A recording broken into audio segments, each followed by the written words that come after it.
You are doing it all wrong. And I know that that sounds a little bit odd, and I don't know the details of your life, but hear me out. I'd be willing to bet that you are a lot like me. And what I mean by that is when you make a mistake after the fact, you start mentally beating yourself up for that mistake because you know better, you have experience, and the mistake isn't the mistake. The mistake is the way that you are beating yourself up. Because what's going on is you're actually not being very charitable with yourself. And I know that sounds a little bit weird, but hear me out.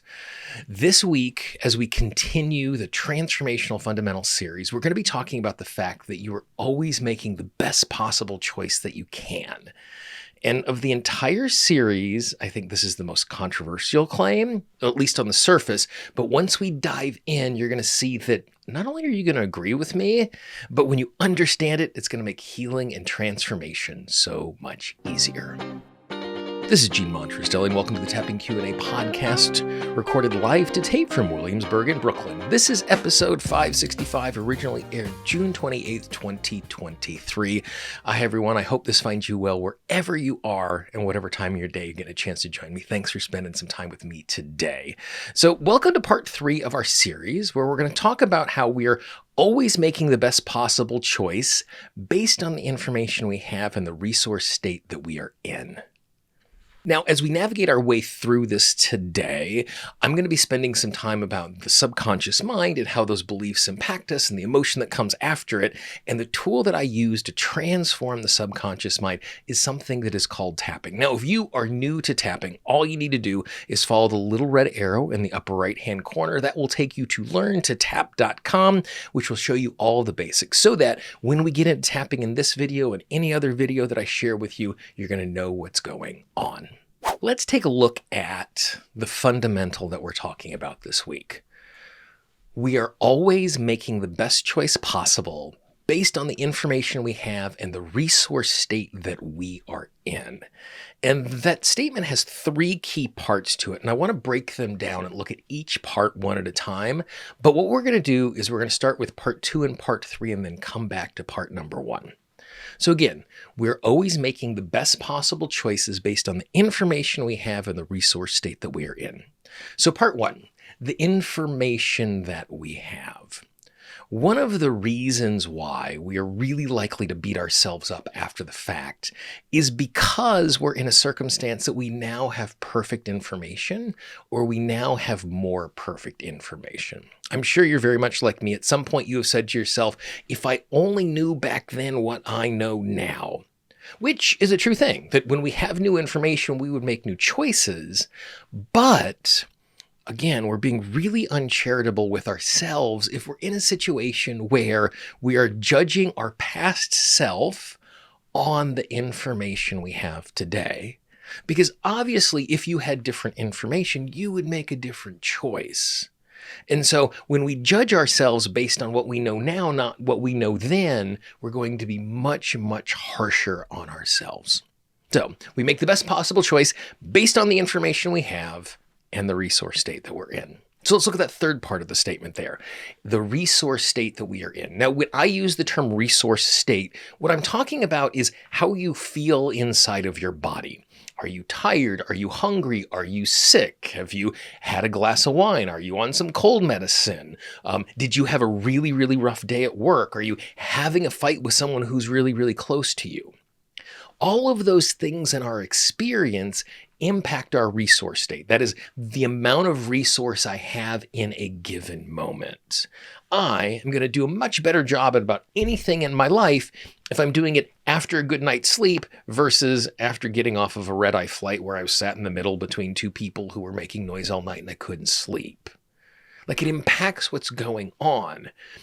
But when we look back at our past choices, rarely are we taking into account the things that we were feeling in that particular moment, the resource state we are in that particular moment.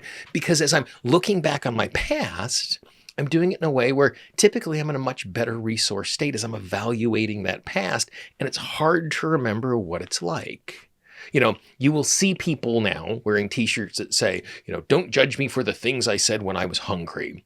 The word hangry, which is a portmanteau of hungry and angry, was added into the dictionary in the last couple of years because we are recognizing when I'm hungry, it's going to impact the way I interact and what I do in the world. And so when we are evaluating our past choices, how we are feeling in the moment is going to dramatically impact what is going on.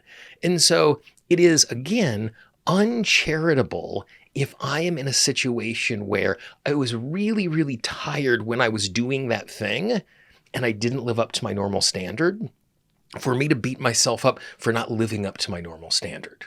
Now, it might be a more useful and clear evaluation to go, okay, what did I do the night before? Was I making good choices? I knew I had this big presentation and I still decided to stay out really, really late with friends. Well, then it's not about the presentation going badly. It's about the choices of how I set myself up. But oftentimes we're not thinking about what came before the choice that we are beating ourselves up about. We're just thinking about that choice. And so we are always making the best possible choice we can based on the resource state that we are in and the information we have. And what's really interesting about that resource state piece is that resource state can change really, really quickly. Years ago, I was teaching an anger management class in a county jail, and one of my guys was telling the story of being really, really angry with someone. And as he pulled his fist back to punch, he was really angry. And as the fist was going through the air, he realized the fact, I'm overreacting to what is going on here, and there are huge negative consequences to that. And he was able to pull his punch and not actually hit the guy, because of the resource state that he was in. He went from angry to having clarity in just that much time. And so it's really important for us to recognize when we are making choices, how important it is for us to be aware of our resource state.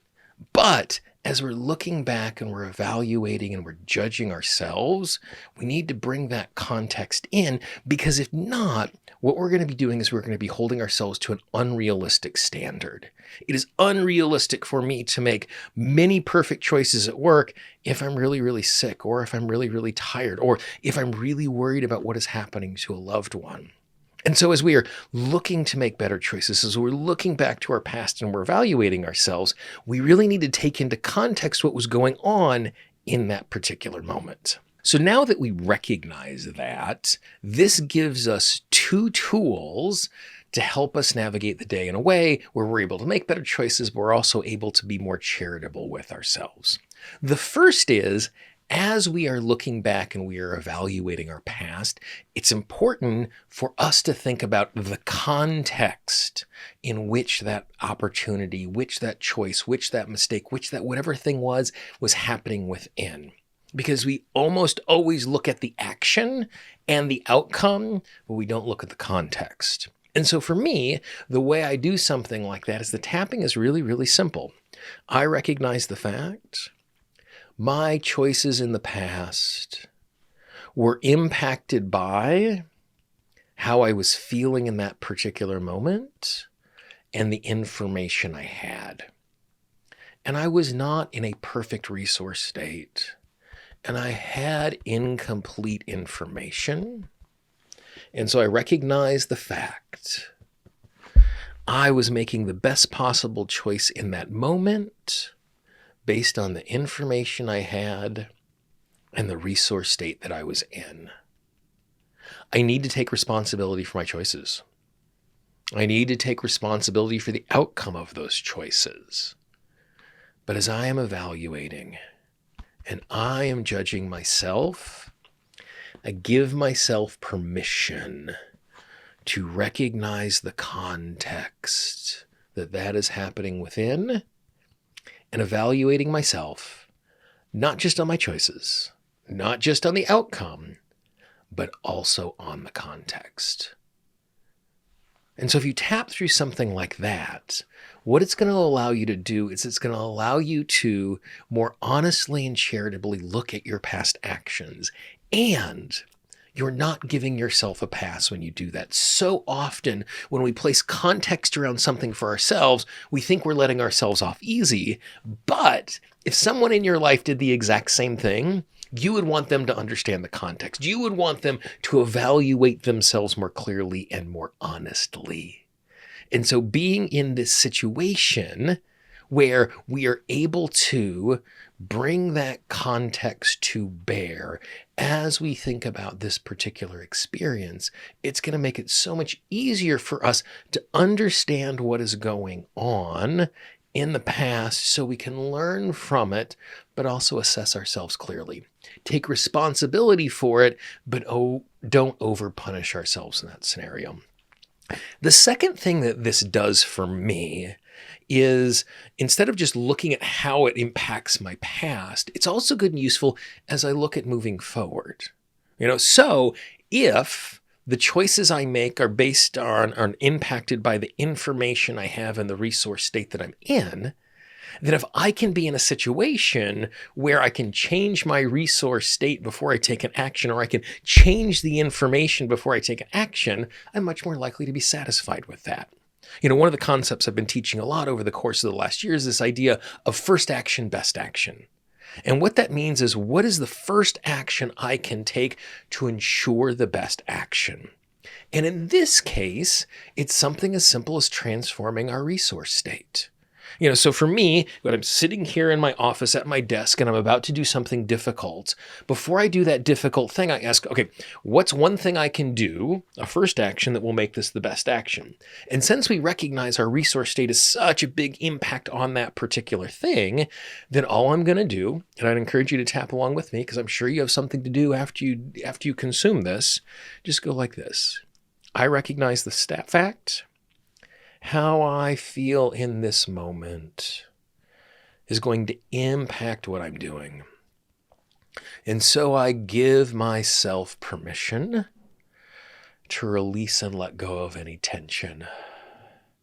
I give myself permission to be in this moment, to be present to what's in front of me, knowing that if I take each of these tasks one at a time and be present to them, I'll get everything done today that I need to get done in an effective way.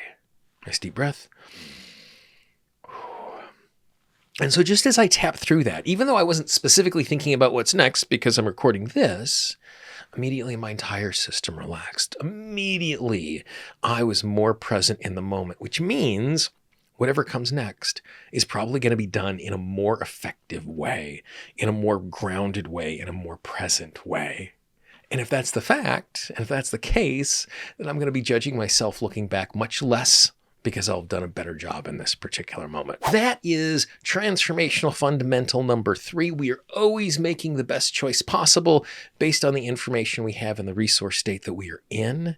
And the reason why we oftentimes don't make the choices that we like is because of the lack of information or because of our resource state. And so when we recognize that, looking back, we evaluate ourselves more clearly, and moving forward, it's easier for us to make good, thoughtful choices. If you're enjoying this series, on the screen right now is a link to all 20 of the healing fundamentals every single week. Another one of these fundamentals are going to be coming out. Click on that link, watch those videos, and I look forward to talking with you again real soon.